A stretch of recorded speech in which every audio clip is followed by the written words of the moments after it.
Stop studying like this for SSC till 2026. If your syllabus is complete and you are not getting marks, आप exam नहीं clear कर पा रहे हो 2026 में भी, तो ये वीडियो डेफिनेटली आपके लिए है। ऐसे बहुत से स्टूडेंट्स होंगे जिनका मार्क्स एक ही जगह स्टक है, प्लस साथ ही वो 2-3 साल से प्रिपेयर कर रहे हैं और उन्हें ये भी डर है कि कुछ टाइम बाद उनकी एज ख़त्म हो जाएगी और वो एग्ज़ाम नहीं दे पाएंगे। तो गाइज़, इट्स हार्ड टाइम। आपको स्टार्ट करना होगा एक स्ट्रैटेजी के साथ और अपने मिस्टेक्स को हटाना होगा। आप वो मिस्टेक्स को रिपीट नहीं कर सकते, अदरवाइज़ ये कभी सिलेक्शन नहीं होने वाला। Trust me guys. इस वीडियो में मैं ये कवर करूँगी कि आपको वो सारे मिस्टेक्स कैसे हटानी है। आपको पता है सब आपके अराउंड ही रिवॉल्व कर रहा है, बट आपको डायरेक्शन नहीं पता। Guys, let's get started. Guys, बहुत सारे एस्पिरेंट्स ऐसे हैं जो बहुत सालों से प्रिपेयर कर रहे हैं और बहुत सारे ऐसे भी होंगे जो 2027 में एग्ज़ाम देने की तैयारी करने वाले होंगे। तो ये उन दोनों के लिए ही है। तो पहला जो पॉइंट है ये इन दोनों के लिए लागू होता है। बहुत सारे लोग ने ये गलती कर दी कि वो मॉक्स को कब के लिए रख रहे हैं, एकदम आखिर के लिए, जब उनका सारा सिलेबस कंप्लीट हो जाएगा 6 महीने 8 महीने के बाद, उसके बाद वो जंप करेंगे मॉक्स में। और मॉक्स में डेफिनेटली मार्क्स नहीं आएंगे, जो कि फैक्ट है। मैं बोल रही हूँ, अगर आप सिलेबस कंप्लीट कर लेते हो तो आपका मार्क्स नहीं आने वाला। सिलेबस कंप्लीट करने से मार्क्स नहीं आता है। ट्रस्ट मी, पैटर्न समझना बहुत ज़रूरी है। तो बहुत सारे लोग तो शुरुआत में ही गलती कर बैठते हैं और जो हम लोगों को नहीं पता होता, क्योंकि हमें सिर्फ यही इंसिस्ट किया जाता है कि आप ज्वाइन करो बैच, सिलेबस कंप्लीट करो, but this is not the truth. आपको साथ ही आपने जैसे ही बैच लिया या आपने जहाँ से पढ़ना शुरू किया, स्टार्ट तो करो, मॉक तो दो। एग्ज़ाम का हॉल का आपको जो मतलब पता होना चाहिए कि कैसा माहौल होता है, कैसे क्वेश्चंस के आइडिया भी तो होना चाहिए। तो ट्रस्ट मी गाइज, मैं आपको बता रही हूँ, अगर आपने शुरू दिन से ही कर लिया होता ना तो बहुत सारे क्वेश्चंस आपको मिल जाते हैं। मैं ये नहीं बोल रही हूँ रोज़ रोज़ मॉक दीजिए, आप ऑब्वियसली नहीं देना है, क्योंकि मॉक देना ही नहीं होता है, एनालिसिस भी करना होता है। तो आप मॉक हफ्ते में एक बार दीजिए, 2 हफ्ते में एक बार दीजिए, पर दीजिए तो एकदम ही आप रोक दोगे 8 महीने 6 महीने बाद डायरेक्ट मॉक दोगे तो वो काम नहीं करेगा। तो 2027 के लिए जो अटैम्प्ट करना चाहते हो, मैं उन्हें यही सजेस्ट करूँगी, मॉक शुरू कर लो देना, बहुत हेल्प करेगा। क्योंकि अब तो 15 मिनट टाइम हो गई, बहुत कम टाइम मिलेगा। तो जितना आपका हाथ बैठे रहेगा, आपका दिमाग में ये रहेगा 15 मिनट का है। हर मॉक में आजकल आप देख रहे हो 15 मिनट अभी आ गया, अपडेट हो गया। तो आप जितना प्रैक्टिस करोगे आपको अच्छा रहेगा। ये मेरा पहला पॉइंट था। सेकेंडली मैं यही बोलूँगी, दूसरा पॉइंट जो कि बहुत हार्श है मगर ये रियलिटी है। हम लोग कई बार क्या करते हैं, 2-2 घंटे के लेक्चर, मैं लिटरली देखती हूँ कि वीडियो हर एसएससी के चैनल में हर सब्जेक्ट के 2-2 घंटे 1-1 घंटे के तो वीडियो रहते ही है। बहुत लोगों को ये लगता है कि हम जो लेक्चर देख रहे हैं वो हम पढ़ रहे हैं, मतलब हमने 1 घंटा वहाँ दिया, 2 घंटा मतलब 4 घंटे हमने लेक्चर देखे, मतलब हमने 4 घंटे पढ़ लिया।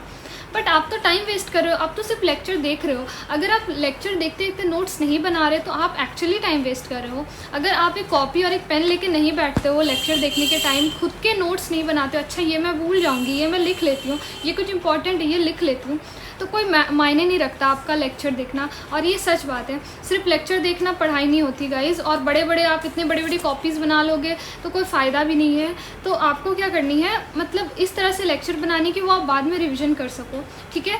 और सिर्फ लेक्चर बनाना ही नहीं, तो ये मैं थर्ड में कवर करने वाली थी, बट इसी में मैं बोल रही हूँ कि सिर्फ लेक्चर, आपको वो जो आप लोगों ने हैंड रिटन नोट्स बनाए वही तो आपके लिए गोल्डन चीज़ है। मतलब उससे ज़्यादा आपको कुछ चाहिए ही नहीं, आपको उसी को रिवीजन करते रहना। हम लोग कई बार करते कि आप बुक्स इतने बड़े बड़े, मान लो आप नोट्स ही बना रहे हो तो आप रिवीजन उसको नहीं करते हो, जो कि फैक्ट है। मैं भी नहीं करती थी, मुझे लगता था हाँ नोट्स बना लिए, एक बार हो गया देख लिया, बट नहीं, आपको उसे रिविज़न करते रहना है और हर 2 दिन में करना। अगर आप रोज़ अगर 2 दिन में भी नहीं कर रहे हो तो आपको मैं बोलूँगी हफ्ते में एक बार तो करना ही करना, एग्ज़ाम से पहले तो इट्स कंपलसरी। और ऐसे अगर आपका डेली आप पढ़ रहे हो, मतलब सिलेबस अभी चल ही रहा है, तो रोज़ आपने जितना नोट्स बनाया आप उसे रीड करो। मतलब आप सोचो, अगर आप डेली रीड करोगे, अगर आप 30 दिन कम से कम रीड करोगे तो आपका 90 दिन का रिविज़न हो जाएगा।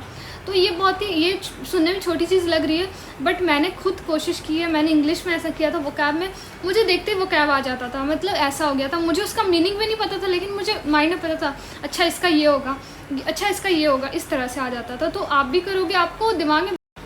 Guys, next point, keeps on changing teachers and jumping from one video to another. तो कई बार होता क्या, मोस्ट ऑफ द एस्पिरेंट को मैंने देखा है, मतलब मैंने खुद ये गलती की है कि हम लोग क्या करते हैं, जैसे यूट्यूब खोले हम लोग एज एस्पिरेंट, आपको ये पता हो कि हमारे ये में सिर्फ आपको वही सारे टीचर्स दिखेंगे जिससे हम पढ़ते हैं वगैरह वगैरह। तो आपको जहाँ कुछ अच्छा थंबनेल दिखा आपने दबा दिया, आप उनके वीडियो में चले गए। 20 मिनट देखा, आधे घंटे देखा, फिर आपको नहीं समझा, हटा दिया, फिर नेक्स्ट में गए। तो ऐसे नहीं करना है। आपने जो टीचर को सोचा है, जो टीचर से मन बनाया पढ़ना है, कोशिश कीजिए स्टिक टू दैट। अगर आपको बहुत ऐसा है कि नहीं ही समझ आ रहा है, then come to another teacher, या फिर कोई टॉपिक नहीं आ रहा तो यूट्यूब में जाइए, सर्च कीजिए, देन देखिए।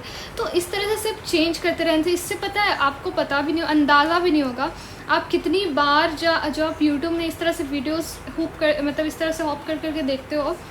नहीं भी तो आप बहुत 1-2-3 घंटे तो 2 घंटे तो आप बर्बाद कर ही देते हो। सो ये आपको नहीं करना है। ट्राई कीजिए कंसिस्टेंसी बनाए रखने की।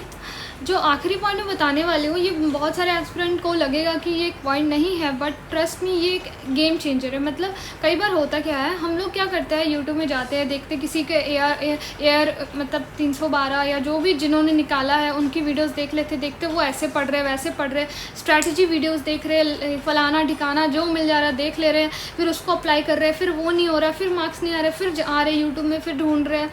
बट ऐसे नहीं करना है। आप जितना देखोगे ना उतना कंफ्यूज होंगे। तो इस तरह से आपको नहीं करना है। आपको जहाँ ज़रूरत है वहाँ देखिए। वो टॉपर बना है, हाँ ठीक, उसने मेहनत की है, बट सबका अलग होता है, सबका IQ अलग होता है। आप किसी और तरीके से टॉप कर सकते हो, आपका अलग स्ट्रैटेजी होगा, आप उससे देख के कॉपी करके नहीं कर सकते हो। हाँ कुछ चीज़ें पॉइंट्स हैं, मैं खुद बोलूँगी कि हम देख सकते हैं, मगर so last but not the least, don't compare your self. मतलब आप बहुत लोगों को देखोगे कि बहुत लोग ऐसे वीडियोस डालते हैं जिनका 170 आ रहा है, 200 में 150 आ रहा है, पर आपके आ रहे हैं 80-90 या 100। तो आप बोलोगे मेरे तो आ नहीं रहे, मैं पढ़ना छोड़ देती हूँ, या थोड़ा लो फील होता है। कई बार मेरे साथ हुआ है, इसलिए मैं इसे कवर करी और ये बहुत ज़रूरी है। ट्रस्ट मी, इससे पता है आपका मोटिवेशन जो 100 रहता है ना, 50 से बिलो चल जाता है। मेरे साथ कई बार ऐसा हुआ था और मुझे बहुत ख़राब लगा था, बट बाद में मैंने रियलाइज़ किया कि मार्क्स से क्या होता है। मतलब आपके मेन लिस्ट में नाम आने से मतलब है ना, आपको कुछ नहीं करना, ये माइंड में थिंकिंग रखना है, आपको उससे ज़्यादा नहीं लाना, उससे ज़्यादा नहीं लाना। आपको बस इतना सोचना है कि आपको 160+ लाना है। एग्ज़ाम में एक पासिंग मार्क्स होता है, क्राइटेरिया होता है कि 33 से ऊपर लाना रहता है, जैसे मेरे स्कूल में था। तो आपको भी यही सोचना है कि आपको 160 से ऊपर लाना है। एनी हाउ किसी से कंपेयर मत करो खुद को। यू आर बेस्ट, अपने आप में आप बेस्ट हो। सो गाइज़, मैं यही बोलूँगी, कंपेयर मत करो, सब अपने तरीके से पढ़ते हैं। सो गाइज़, अगर आपके आ रहे हैं 80 या 100 ऐसे अगर आ रहे हैं, तो आपको पता है आप कितना क्वेश्चंस अगर आप सही से एनालाइज़ बहुत लोग नहीं करते। ये भी मैंने बहुत सारे वीडियोस अपनी बोला है और बोलूँगी कि एनालाइज़ करो। आप जो 100 मार्क्स ला रहे हो ना, अगर आप उसको एनालाइज़ करते हो ना, तो आप कितने मार्क्स कन्वर्ट कर सकते हो। आपको पता है आप नेक्स्ट मॉक में गलती नहीं करोगे। अगर वैसे सवाल आते हैं उससे आप लिख लोगे, उससे आप रिविज़न करोगे। तो एक ख़राब mock is far better than a good mock in normal days. सच बता रही हूँ, क्योंकि उससे आपको बहुत कुछ सीखने को मिलता है। आपने एक अच्छा मॉक दिया, वो लोग काफ़ी साल से कोई प्रैक्टिस कर रहा होगा। आप कंपेयर ही मत करो ना, आप अपना देखो कि आपको 160 से ऊपर लाना है, वो आपके ऊपर है, आप कैसे लाते हो, अच्छे से पढ़ के, कैसे टाइम मैनेजमेंट करके, एवरीथिंग। सो गाइज़, आज के लिए इतना ही। होप ये वीडियो बहुत हेल्पफुल रही हो, और thank you so much for your support. बहुत आपने किया, इसीलिए मैं एक और वीडियो ला रही हूँ। सो आप प्लीज़ आपने कमेंट में बताइए कि आपके कितने मार्क्स आ रहे हैं, और ये भी बताइए कि नेक्स्ट वीडियो मुझे किस चीज़ के वीडियो बनानी चाहिए। So thank you so much guys. जय श्री कृष्णा।